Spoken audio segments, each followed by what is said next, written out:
Bonjour à tous, alors aujourd'hui je vous retrouve pour vous parler du dernier livre que j'ai lu, c'est Avant d'aller dormir.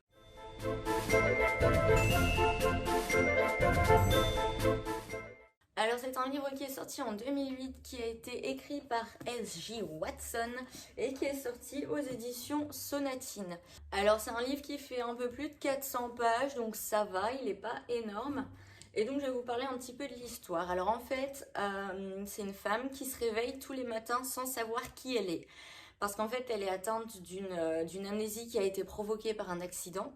Et en fait, cette amnésie fait qu'à chaque fois qu'elle dort et qu'elle tombe dans un sommeil profond, donc pas quand elle fait une sieste, mais quand vraiment elle dort sa nuit, elle ne se souvient plus du tout de qui elle est. Et en fait, ses souvenirs s'arrêtent à peu près aux alentours de sa vingtaine. Et donc, elle se souvient pas qu'elle est mariée, etc. Donc, à chaque fois qu'elle se réveille à côté de son mari, c'est la panique totale parce qu'elle sait pas qui il est, etc. Et donc, en fait, ça fait quelques années qu'elle est comme ça. Et son, son médecin, en gros, en fait, c'est un médecin spécialisé donc, dans tout ce qui est mémoire, amnésie, etc. Et donc, elle va être avec un docteur qui va essayer de l'aider et qui va lui dire de tenir un journal dans lequel elle écrira à chaque fois ce qu'elle a appris dans sa journée. Comme ça, tous les matins, il l'appelle pour lui dire prenez votre journal. Comme ça, elle le lit, elle se souvient tout de suite de qui elle est, de ce qui s'est passé. Et donc, en fait, il pense comme ça réussir à débloquer des souvenirs et à force de se remémorer plein de choses, il se dit, enfin voilà, c'est un essai.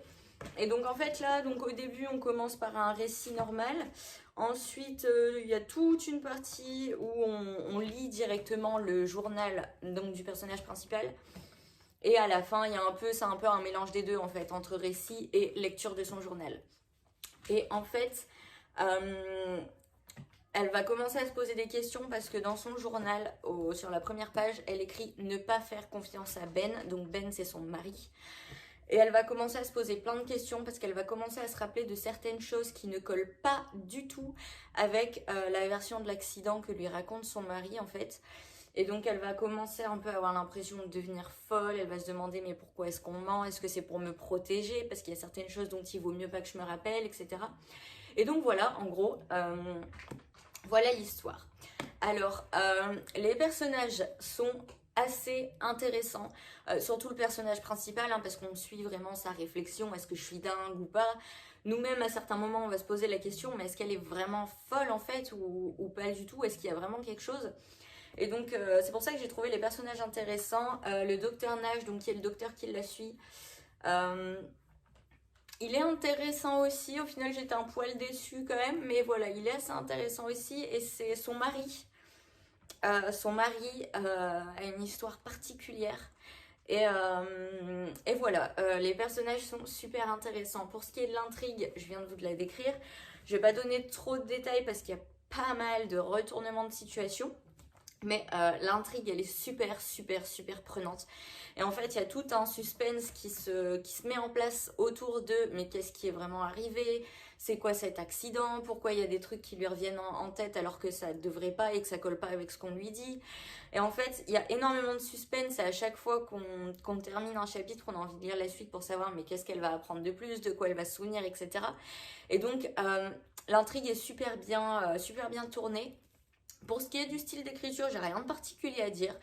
Il est agréable, voilà, ça se lit assez rapidement. C'est un style d'écriture, voilà, j'ai pas particulièrement de choses à dire là-dessus. Mais voilà, ce que j'ai bien aimé dans ce livre, c'est que ça fonctionne un petit peu comme une enquête. On est à la recherche de son passé et en fait, on la suit, elle, à travers toutes ses recherches, à travers ses questionnements, etc.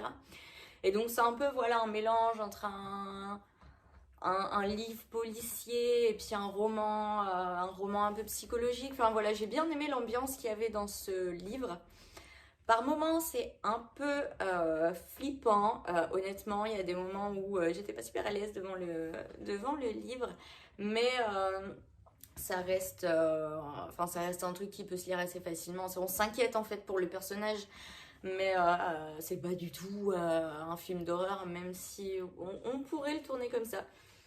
Et ça m'a fait beaucoup penser à un film que j'ai vu récemment sur Netflix, enfin que j'avais déjà vu mais que j'ai revu récemment sur Netflix. C'est Obsession secrète. Alors, j'en parlerai pas trop parce que je pense que si je parle trop de ce film, ça livrerait trop de clés pour le livre. Mais voilà, moi ce livre-là, je lui ai donné 5 étoiles sur 5 parce que vraiment j'ai adoré. J'ai été prise dedans du début à la fin et j'ai eu beaucoup de mal à décrocher.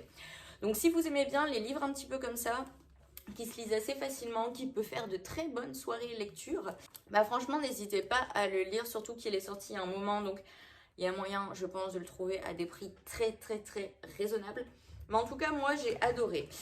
Si vous connaissez, n'hésitez pas à me dire ce que vous en avez pensé. Si vous l'avez déjà lu, n'hésitez pas à regarder le film dont j'ai parlé tout à l'heure, donc Obsession secrète, pour me dire si vous aussi justement ça vous fait pas penser un peu l'un à l'autre, on va dire. Si vous l'avez pas lu, bah, n'hésitez pas à me dire si ça vous a donné envie de le lire parce que vraiment il est pas mal du tout.